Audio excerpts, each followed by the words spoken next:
kept her grandmother's silver locket in a velvet box rather than wearing it. But I know better now. I know that some objects are magnets for misery, and the gold band sitting on my kitchen table was the heaviest thing I'd ever encountered. It wasn't the weight of the metal that bothered me. It was the suffocating gravity of the two people standing on opposite sides of my island, their eyes locked on the ring with a hunger that bordered on the feral. Sarah and Mark had been my best friends since college. We had navigated the treacherous waters of our 20s together, the failed auditions, the rent hikes, the cheap wine, and the endless, aching search for purpose. But watching them now, I didn't recognize them. They weren't friends anymore. They were competitors in a gladiator pit of their own making. The ring, a massive antique sapphire surrounded by a halo of diamonds, had been discovered tucked away in the back of a hollowed-out book during the estate sale of Sarah's eccentric aunt. It was supposed to be a shared prize, a find we were going to flip to pay off our mounting debts. But the moment the light caught the stone, the dynamic shifted. Mark was breathing heavily, his knuckles white as he gripped the marble countertop. "It's about who gets the liquidity, Sarah. I'm the one with the debt collectors calling my parents' house. You have a safety net. You've always had a safety net." Sarah's laugh was brittle, jagged. "A safety net? You call living in a studio apartment with a leak in the roof a safety net? I'm the one who did the research. I'm the one who knew which house to go to. That ring belongs to me, Mark. You're just a tag-along who happened to be driving the car." "A tag-along?" Mark stepped forward, his shadow stretching long and dark across the kitchen floor. "I'm the one who provided the gas money and the moral support for your little treasure hunt. Without me, you wouldn't even be holding that piece of garbage." "Garbage?" Sarah snapped, her hand darting out to cover the ring. "If it's garbage, why are your eyes bulging out of your head, you pathetic leech?" I stood there, invisible in the periphery, watching the air turn thick with the kind of resentment that builds up over years of friendship. I remembered the nights we spent laughing until our ribs ached, the way we promised to always have each other's backs. All of that history was being burned away, replaced by the cold, metallic greed radiating from that sapphire. My head throbbed. The silence in the room wasn't peaceful. It was a pressurized chamber waiting for a spark. And then, Sarah made a move. She lunged, not for the ring, but for Mark's throat, her fingers curling into claws. Mark didn't hesitate. He shoved her back, his shoulder slamming into her chest with a force that sent her sprawling against the cabinets. The ring skittered across the smooth surface of the counter, spinning like a top. It didn't fall. It just kept turning, glinting in the harsh overhead light, mocking the violence blooming between them. I looked at the ring, then at the shattered window behind me, and realized that if I didn't intervene, someone was going to end up in the emergency room, or worse. The anger in my gut turned to something sharper, something colder. I reached out, my fingers closing around the cold gold, and felt the sudden, terrifying silence that fell over the room as both of them froze, staring at my hand. I walked toward the open window, the cold night air rushing in to meet me, and I knew exactly what I had to do. I pulled my arm back, ready to launch the curse into the darkness, but as my fingers uncurled, a heavy, gloved hand suddenly clamped onto my wrist from the shadows outside. The hand felt like a clamp of frozen steel, its grip immovable and unforgiving. I gasped, the breath hitching in my throat as I was jerked forward, my chest slamming against the window frame. Sarah let out a strangled shriek, while Mark stumbled backward, his face draining of all color as he scrambled to put the kitchen island between himself and the intruder. We weren't alone. We hadn't been alone for a long time. A man pulled himself through the window with a grace that was entirely unnatural. He wore a heavy, charcoal-colored duster that smelled of ozone and damp earth. His face was obscured by the shadows of the room, but his eyes, pale, luminous, and terrifyingly calm, fixed directly on my closed fist. He didn't look at Sarah. He didn't look at the expensive appliances or the state of our apartment. He looked at the ring as if it were a beating heart he had come to claim. You have no idea what you're playing with, the man rasped, his voice sounding like gravel grinding against glass. He didn't loosen his grip on my wrist. In fact, he tightened it, his thumb pressing into a nerve that sent a shockwave of agony up my arm. The sapphire seemed to pulse in my palm, warming up, vibrating with a rhythmic, low-frequency hum that set my teeth on edge. Sarah, shaking with a mixture of terror and lingering greed, took a tentative step forward. "Who the hell are you? Get out of our house!" The man turned his head slowly, his gaze shifting to Sarah. He didn't blink. "Your house? This object has been hunting for a keeper for 300 years. You think you found it in an estate sale? You were invited, and now the debt is due." Mark, ever the coward when faced with physical threat, tried to bluff his way through. "Look, man, take it. Take the damn ring. We don't want any trouble." "Mark, shut up," I hissed, though my own resolve was wavering. The man's skin felt ice-cold against mine, a chill that seemed to seep directly into my bones, turning my blood into slush. The stranger ignored Mark entirely. He looked back at me, his expression softening into something wretched, a look of profound, ancient exhaustion. "If you throw it away, it will simply return to the next pocket, the next box, the next life. It needs a host to feed on. And you," he whispered, leaning in so close that I could smell the metallic scent of blood on his coat, "have already been marked by the first touch." I looked down at my hand. The skin around my ring finger had begun to darken, a faint, pulsing vein of violet light tracing its way up toward my wrist, mirroring the color of the sapphire. The ring wasn't just metal, it was grafting itself to me. "I said I didn't want it," I snarled, adrenaline finally overriding my fear. With a violent jerk, I managed to twist my wrist, catching him off guard. I shoved him with my free hand, the unexpected force sending him reeling back toward the window. But as I pulled away, I realized with a sickening jolt that I couldn't open my hand. My fingers were locked, fused by an invisible, magnetic force. The ring was no longer just in my palm, it was sinking into my skin. I screamed, the sound echoing off the sterile kitchen walls, as I watched the gold band vanish into the flesh of my knuckle. The man let out a dark, hollow laugh, standing upright in the window frame and preparing to leap back into the night. "Too late," he murmured, his silhouette framed by the moon. "The hunger has found its new home. And it isn't just going to feed on you, it's going to feed on everything you love." Before I could process the words, the kitchen lights flickered and died, and a sound erupted from the hallway. The sound of someone, or something, turning the deadbolt on my front door from the outside. The silence that followed the heavy thud of the deadbolt was absolute, save for the frantic, wet sound of my own breathing. My hand throbbed, a rhythmic, pulsing heat radiating from where the ring had merged with my flesh. It felt like a parasite had taken root, burrowing deep into my marrow. Sarah and Mark were backed into the corner, their petty feud forgotten, their faces masks of pure, unadulterated terror as they stared at the door. "Did you lock that?" Sarah whispered, her voice barely audible over the sudden, violent rattling of the door handle. It wasn't the tentative testing of a lock. It was a rhythmic, aggressive assault, as if someone, or something, was trying to batter their way in with the weight of a shoulder. I deadbolted it when I came in," Mark stammered, his eyes wide and unblinking. "I know I did. That door hasn't been opened in hours." Outside, the knocking stopped. A heavy, expectant silence settled over the apartment, so thick I could almost taste the copper in the air. Then, the wood of the door began to groan. It wasn't just shaking. The frame itself began to splinter, fine dust raining down from the ceiling as if the building were reacting to a localized earthquake.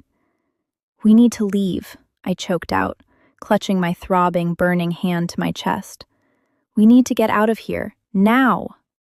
I lunged for the kitchen utility drawer, grabbing a heavy meat cleaver, a pathetic defense against whatever force had followed the ring home. Sarah screamed as the door flew inward, not because it was kicked, but because the hinges simply vaporized into black, powdery soot. Standing in the threshold was not a person, but a void. A tall, jagged shape, featureless and pulsing with the same violet luminescence that was currently tracing its way up my forearm. It didn't have eyes, but I felt the weight of its attention slide off Sarah and Mark and anchor itself firmly onto me. "It's here for me," I whispered, the realization hitting me with the force of a physical blow. The ring wasn't an object. It was a beacon, a calling card for things that didn't belong in this dimension.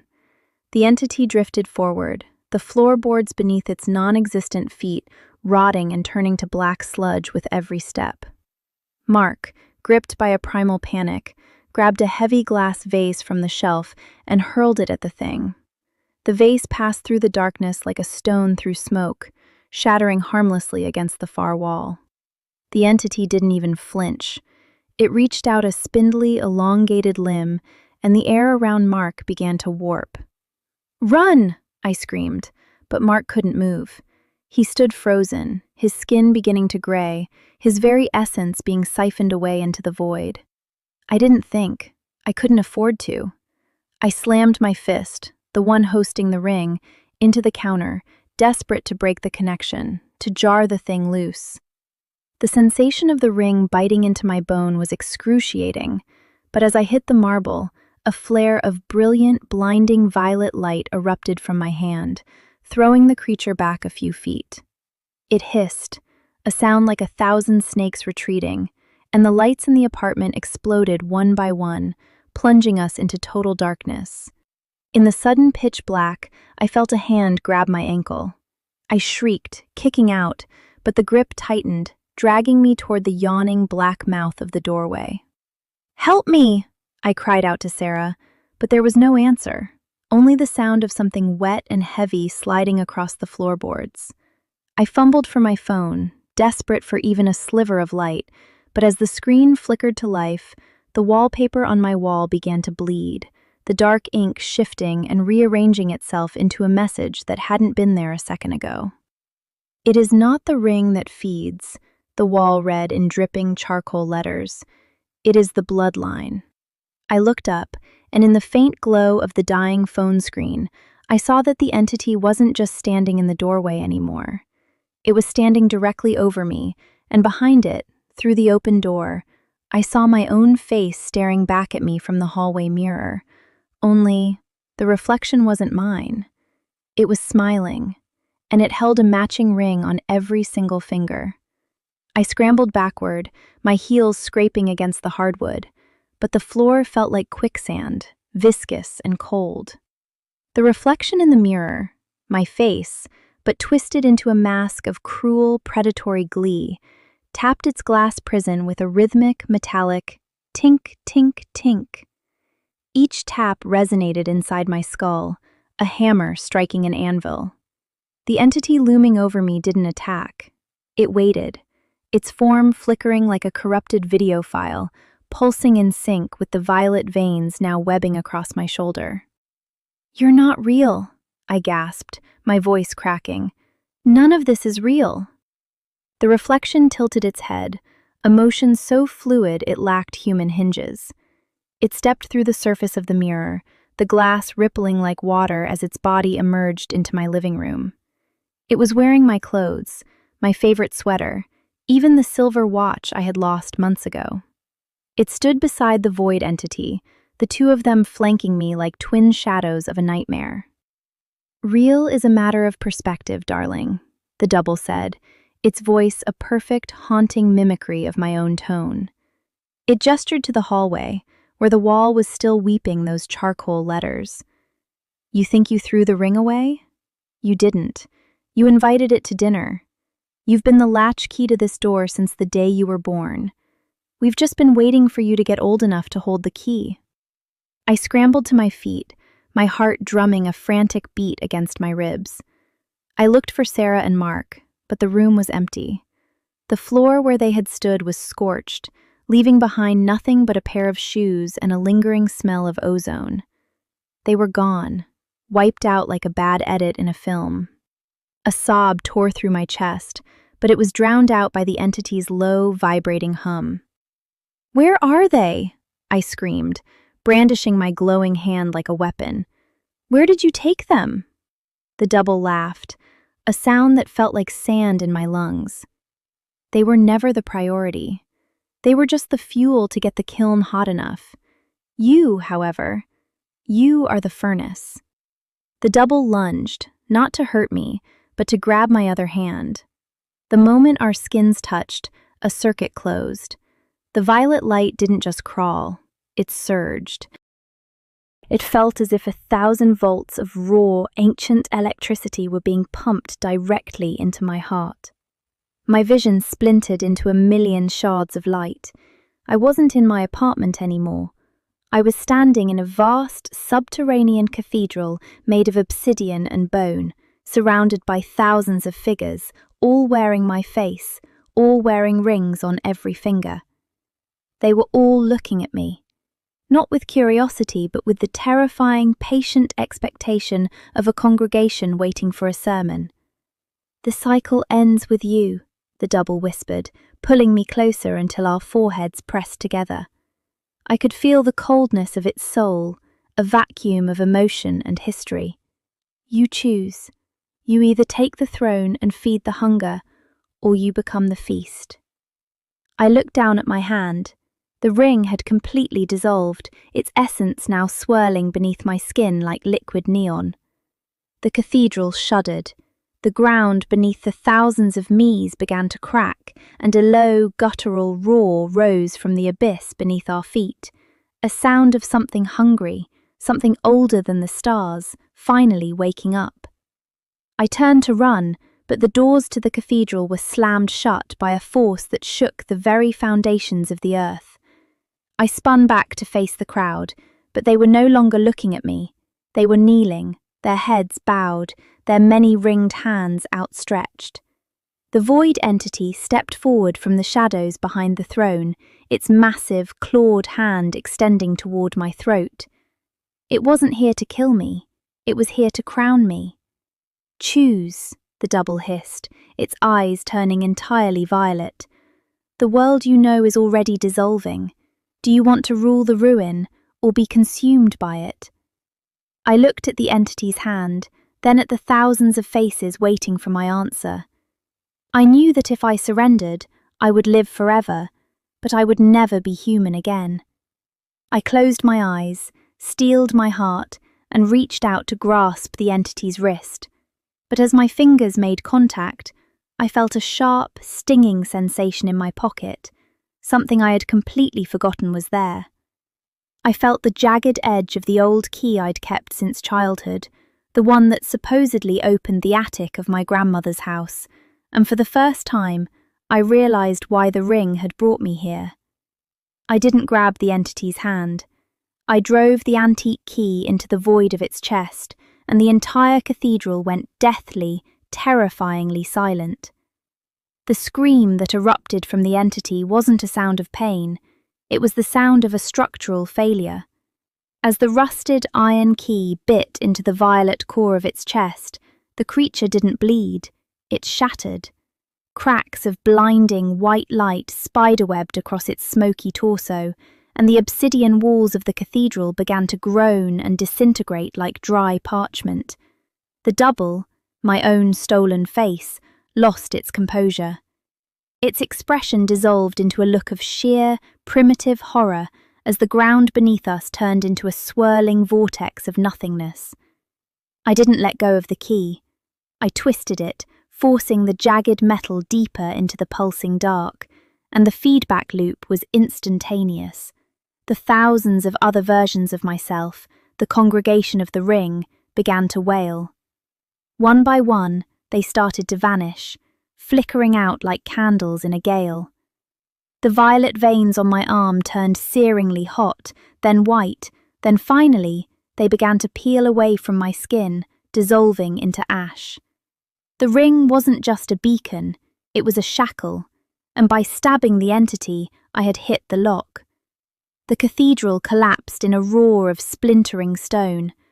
I felt the familiar weight of gravity return, but it was frantic, pulling me down into a dark, suffocating tumble. I was falling through the architecture of reality itself, past glimpses of my kitchen, past the blurred memories of my childhood, past the very moment Sarah and Mark had first touched that wretched piece of jewellery in that dusty, forgotten library. I slammed onto the hardwood floor of my apartment with a bone-jarring thud. The air was silent. The smell of ozone and wet earth had been replaced by the comforting, stale scent of my own coffee, still sitting cold on the counter. I gasped for air, my lungs burning as if I'd been sprinting for miles. My hand, the one that had held the ring, the one that had been grafted with violet veins, was clean. The skin was pale and unblemished. There was no ring. There was no entity. I scrambled to my feet, my muscles aching, and swung my gaze toward the centre of the room. Sarah and Mark were there, standing exactly where they had been before the nightmare began. Sarah was mid-shout, her face twisted in a sneer, and Mark was lunging forward, his knuckles white against the marble. "You're just a tag-along who happened to be driving the car,"